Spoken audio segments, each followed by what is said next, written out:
नमस्कार दोस्तों, मैं आपका अपने चैनल HVS स्टडीज़ में स्वागत करता हूं। इस वीडियो में आपके लिए रेलवे ग्रुप डी से रिलेटेड साइंस के एक्सपेक्टेड क्वेश्चंस लेकर आ गया हूं। इस वीडियो को ज़रूर फॉलो कीजिए, जिससे कि आपको कितनी साइंस की बेहतर नॉलेज है वो आपको पता चल सके। अगर आपको नहीं है तो आपको कितनी मेहनत करनी चाहिए, इससे आप ये भी जज कर सकते हैं।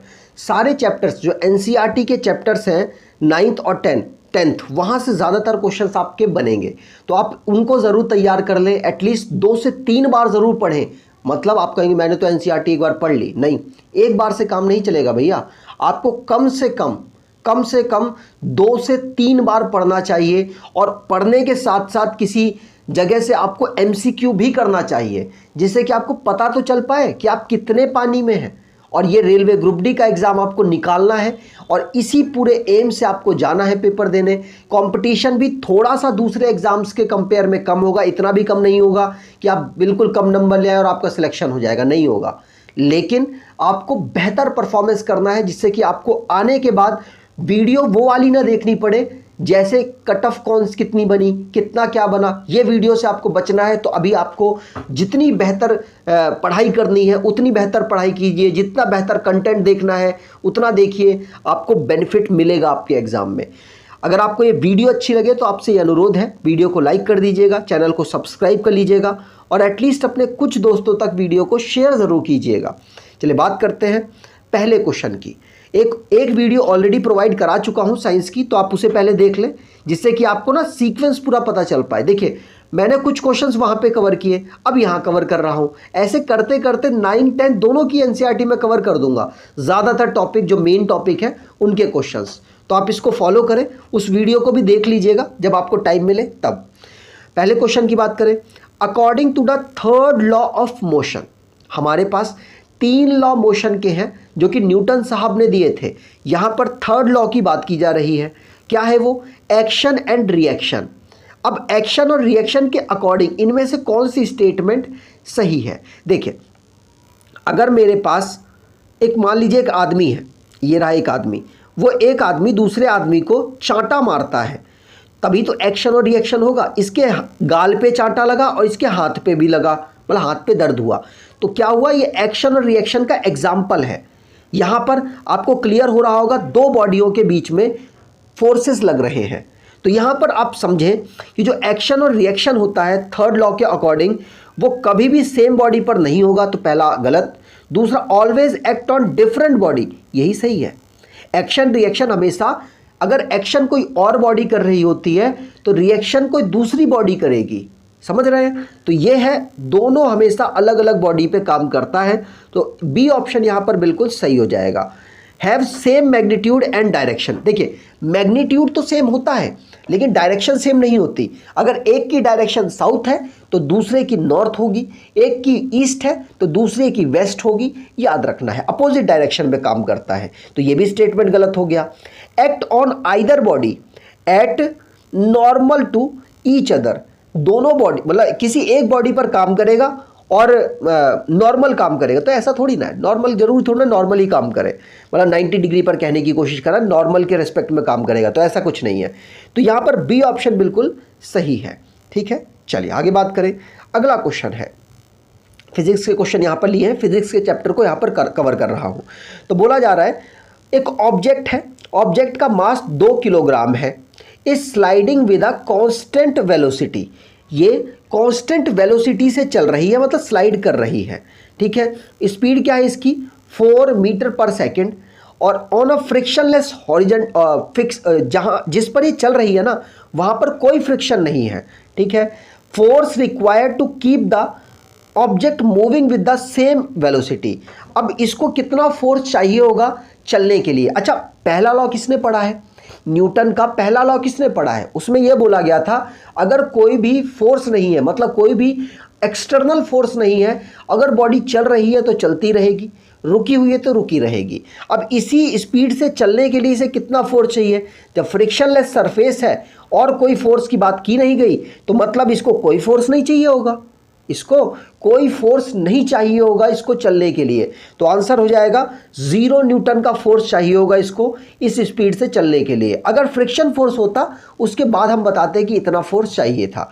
ठीक है, तो यहाँ पर बी ऑप्शन बिल्कुल सही हो जाएगा। समझ पा रहे होंगे, आई थिंक मैं समझाने की कोशिश जो कर रहा हूँ उसमें आपको सक्सेस पा रहा हूँगा। तो जो अगर सक्सेस हो रहा है मेरा समझाना तो आप कमेंट बॉक्स में बता दीजिए, जिससे कि पता चल पाए कि हाँ मैं जो समझा रहा हूँ आपके दिमाग तक पहुँच रहा है कि नहीं पहुँच रहा है। अगले क्वेश्चन की बात करें उससे पहले थोड़ा सा प्रचार कर लेता हूँ। ये जो हमारी ई बुक है आप इसको परचेज कर सकते हैं, रीज़न आपकी बेनिफिट का ही है। अगर आप नहीं परचेज करना चाहें, कंटेंट से काम चलाना चाहें तो उससे भी चला सकते हैं, लेकिन ये 59 रुपीज़ की दी जा रही है। इसमें 6 से ज़्यादा, मतलब 7वां महीना भी हमने कवर किया हुआ है। 1300 से ज़्यादा क्वेश्चंस यहाँ पर अवेलेबल हैं। एक साथ अगर आप 4-5 बार इसको पढ़ लेंगे तो पेपर में अगर इनसे क्वेश्चन आता है तो आप आसानी से टैकल कर सकते हैं, तो इसलिए परचेज करना चाहें तो कर सकते हैं। अगले क्वेश्चन की बात करें, अगला क्वेश्चन है on converting 25 degree Celsius, 38 degree Celsius, 66 degree Celsius Kelvin scale to the correct sequence of the temperature will be. मतलब इन सब को केल्विन में कन्वर्ट करना है और बताना है कि कौन सी स्टेटमेंट सही होगी, मतलब कौन सा ऑप्शन सही होगा। तो देखिए आप जानते हैं, क्या जानते हैं, केल्विन में कन्वर्ट करने के लिए अगर आपको डिग्री सेल्सियस में कोई वैल्यू दी होती है तो 273 आपको इसमें जोड़ना होता है। कितना? 273 इसमें प्लस करना होता है, फॉर्मूला है ये। तो सिंपल सी बात है, डिग्री सेल्सियस दे रखा है, इसमें 273 जोड़ लो। कौन सा आ रहा है? 273 जोड़ने पर 298 आ रहा है, मतलब 3 ऑप्शन में हो गया। तो एक तो हमने काट दिया, एक ऑप्शन कट गया। अगले में भी 273 जोड़ लो। जब 273 में 38 ऐड करोगे आप तो कितना आ जाएगा? 1 10 1 और 3 आ गया, तो 311 एक ही ऑप्शन है। देखिए ए ऑप्शन हमारा यहाँ पर बिल्कुल सही हो जाएगा, अगले को चेक करने की जरूरत नहीं है। समझ रहे हैं? चलिए आगे बात करें। अगला क्वेश्चन है एलिफेंटेटिस इज कॉज्ड बाय। एलिफेंटेटिस इनमें से किसके कारण से होता है? आंसर होगा यूकेरेरिया के वजह से ये होता है। वॉर्म की वजह से एलिफेंटेटिस होता है। तो यहाँ पर ए ऑप्शन बिल्कुल सही है। जिनको ये क्वेश्चंस आते हैं उनसे ये अनुरोध है, स्पीड करके देख लीजिए, हो सकता है एक आधा क्वेश्चन आपको ऐसा मिल जाए जो आपको ना आता हो। आगे बात करें, the number of joules contain in 1 kilowatt hour. 1 kilowatt hour में कितना? अच्छा वहाँ पे सोच रहे होंगे 3.6 पावर 6। अगर ये 3.6 इंटू 10 की पावर 6 होता तो आप रट के बैठे हुए थे, है ना। लेकिन अगर रट के नहीं बैठे हैं तो इसे सॉल्व कर दीजिए। कितना है? 1 है, किलो का मतलब 1000, और जो हमारा वॉट तो हो गई होगा, और जो ये हमारा है आवर की जगह आप क्या लिखेंगे? आवर की जगह 3600 सेकंड में कन्वर्ट कर दिया। जब इसको लिखेंगे तो क्या आएगा? 36 इंटू कितने? 3 जीरो ये 2 जीरो ये, तो 10 की पावर 5 क्या हो गया? 36 10 की पावर 5। ए ऑप्शन हमारा आंसर। समझ रहे हैं? जिसने वो डेटा याद कर रखा है उससे भी आप आसानी से कर सकते हैं। 10 की पावर 6 थी, पॉइंट हटा के नीचे जीरो लगा लीजिए, जीरो से एक जीरो कट जाएगा, कितने बचेंगे? 5 जीरो। 36 इंटू 10 की पावर 5, उससे भी आंसर आ जाएगा। ठीक है, चलिए आगे बात करें। अगला क्वेश्चन है which of the following tissues has dead cell. इनमें से कौन से टिश्यू ऐसी हैं जिनके पास डेड सेल अवेलेबल है? तो देखिए पैरेन्काइमा के पास लिविंग सेल है तो ये तो नहीं होगा। स्क्लेरेन्काइमा के पास डेड सेल है और यही होगा। स्क्लेरेन्काइमा कौन होती है? देखिए आपने ना कोकोनट देखा होगा, कोकोनट का जो ऊपर वाला छिलका है, घास टाइप की छिलका, वो होता है स्क्लेरेन्काइमा, तो वो डेड सेल होती है। तो यही डेड सेल का एग्जाम्पल होगा। बी ऑप्शन यहाँ पर बिल्कुल सही है। आगे बात करें, अगला क्वेश्चन है baking soda. Baking soda is a mixture of. Baking soda की जगह आपने ना खाने वाला सोडा, जिसको क्या कहते हैं? बेकिंग पाउडर सुना होगा। लेकिन बेकिंग सोडा क्या होता है? देखिए baking powder plus tartaric acid. तो बेकिंग पाउडर इसमें कौन सा है? बेकिंग पाउडर का मतलब सोडियम हाइड्रोजन कार्बोनेट, तो ये रहा सोडियम हाइड्रोजन कार्बोनेट, और टार्ट्रिक एसिड ये रहा। तो यहाँ पर सी ऑप्शन बिल्कुल सही हो जाएगा। एनसीईआरटी से उठाया है मैंने, एनसीईआरटी के बिल्कुल लाइन पर लिखा हुआ है, वहीं से मैंने इस क्वेश्चन को बना दिया है। तो आप इसे जरूर पढ़ें, मोस्ट इंपॉर्टेंट है, लास्ट टाइम पूछा भी गया। The relative molecular mass of this. इसका हमें मॉलिक्यूलर मास बताना है। बहुत आसान, आपको पता है क्या? 23 सोडियम का कितना होता है मास? 23 AMU, और उसके बाद AMU लिख लीजिए या फिर U लिख लीजिए। सल्फर का क्या होता है? 32। ऑक्सीजन का क्या होता है? 16। हाइड्रोजन का 1, बस वैल्यू डालिए। देखिए डालूँ, मिटा दूँ इसको क्या, चलिए यहाँ पे लिखता हूँ मैं, इसको थोड़ा सा छोटा कर लेता हूँ जिससे कि ना ये बहुत डार्क हो रखा है। अब देखिए इसको रुको, यहाँ से छोटा हो गया। चलिए अब यहाँ पे देखिए सोडियम का कितना है 23 को 2 से मल्टीप्लाई कर लेंगे तो कितना आ जाएगा 46। मैं लिख देता हूँ, जगह नहीं बचेगी फिर। 46 आ गया, ये तो छोटा हुआ ही नहीं, ये अब होगा 46। उसके बाद नहीं हुआ। सल्फर का कितना है 32, सल्फर है कितने 2, तो उसे मल्टीप्लाई कर दो 64 हो गया। उसके बाद ऑक्सीजन का कितना है 16, और इसके हैं कितने ऑक्सीजन 3 ये रहे और 1 ये रहा, नहीं 3 ये रहे और यहाँ पर 5 है, 3 यहाँ पर है तो ये 5 से मल्टीप्लाई हुआ है ना इधर, तो ये 5 है, कितने 8 हो गए। 16 और कोई 8 से मल्टीप्लाई करेंगे कितना आ जाएगा, तो 16 को 8 से मल्टीप्लाई करेंगे 128 आ जाएगा। हाइड्रोजन कितने हैं 2 तो यहाँ पे है, इसको मल्टीप्लाई किया जाएगा तो 10 हो जाएंगे। 10 या ऑक्सीजन का तो एक ही होता है, तो 10 से इसे कर दो, आप सॉल्व करो इसको। 6 4 10 और 8 18, कितना इन दोनों में से आंसर हो सकता है, क्योंकि देखो यूनिट डिजिट क्या आ रही है 1, लेकिन ग्राम में नहीं होगा तो सिंपल बात है सी में होगा। तो हमारा आंसर क्या आ गया, हमारा आंसर आ गया सी ऑप्शन। ग्राम में नहीं होता, AMU में होता है। किसमें, AMU में। और कर लेते हैं, पूरा सॉल्व कर लेते हैं। तो हमारा कितना आया था 18 आया था, ये 5 हो गया, 11 और 13 14 4 आ गया। उसके बाद ये रहा 1 और 1 कैरी, तो 2। हमारा आंसर क्या आ गया, सी ऑप्शन। समझ गए होंगे, आपको ये आता भी होगा। आगे बात करें, अगला क्वेश्चन है, अगर हम body is thrown vertically upward with the velocity u, अगर किसी बॉडी को अपवर्ड फेंकें और वो u की वेलोसिटी से फेंकते हैं तो ग्रेटेस्ट हाइट, उसकी मैक्सिमम हाइट कितनी होगी, ये पूछा जा रहा है। तो मैक्सिमम हाइट क्या होगी, देखिए जब वो ऊपर बिल्कुल लास्ट पॉइंट पर पहुंच जाएगा तो उसके पास जो v होगा वो क्या होगा 0, वहाँ पर v 0 होगा ना। तो देखिए u तो कुछ है, v 0 है, ठीक है। फॉर्मूला हमारे पास दे रखा है थर्ड इक्वेशन के अकॉर्डिंग। क्या है थर्ड इक्वेशन, 2as। 2a का मतलब यहाँ पे एक्सेलेरेशन है, s का मतलब डिस्टेंस है, तो यहाँ पर s को आप h भी लिख सकते हो, और v square minus u square. u square कितना है हमारे पास, v स्क्वायर कितना है, जो फाइनल वेलोसिटी है वो 0 है, तो 0 हो जाएगा। u मेरे पास कुछ है, और यहाँ पर ये क्या लग रहा है, ये देखिए बॉडी ऊपर जा रही है, ग्रेविटी नीचे लग रही है, तो इसको आप माइनस में ले सकते हैं, माइनस जी हो गया, ग्रेविटी अर्थ की ग्रेविटी जी, और उसके बाद s क्या है यहाँ पर h, तो ये तो हट ही गया। अब हमारे पास u कितना आ गया, u स्क्वायर, h निकालना है, इन दोनों को नीचे ले जाओ तो यहाँ जाएगा तो 2g हो जाएगा। क्या आ गया, u स्क्वायर अपॉन में 2g, यहाँ पर बी ऑप्शन बिल्कुल सही है।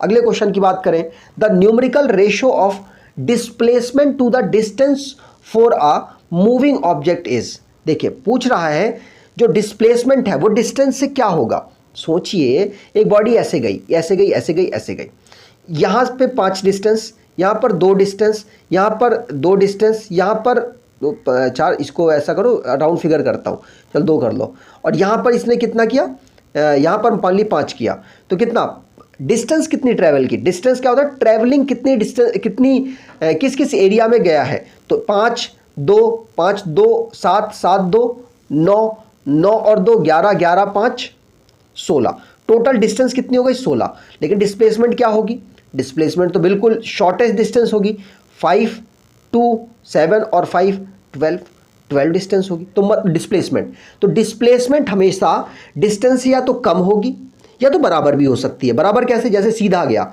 अब बताइए यहाँ का डिस्टेंस कितना होगा, डिस्टेंस 5 होगा, डिस्प्लेसमेंट भी 5 होगा, तो इक्वल भी हो सकता है और लेस देन भी हो सकता है। तो इन दोनों का जो रेशो है वो क्या होगा, या तो इक्वल होगा या लेस होगा 1 से, ठीक है। चलिए आगे बात करें तो डी ऑप्शन यहाँ पर बिल्कुल सही। अगले क्वेश्चन की बात करें, which one of the following is not a viral disease, इनमें से कौन सी वायरल डिसीज नहीं है। तो देखिए डेंगू वायरल डिसीज है, एड्स वायरल डिसीज है, फ्लुएंजा वायरल डिसीज है, तो टाइफाइड आंसर यहाँ पर बिल्कुल सही। टाइफाइड क्या है, वायरल डिसीज नहीं है, तो यहाँ पर आंसर हो जाएगा टाइफाइड है जो कि वायरल डिसीज नहीं है। आगे बात करें, अगला क्वेश्चन, यहाँ पर ये मैंने गलत लगा रखा है, ठीक है। टाइफाइड यहाँ पर बिल्कुल सही है जो कि वायरल डिसीज नहीं है, सी ऑप्शन यहाँ पर बिल्कुल सही है। अगले क्वेश्चन की बात करें, कैटल हस्बेंड्री का मतलब जो गाय भैंस पालते हैं उनकी बात करी जा रही है।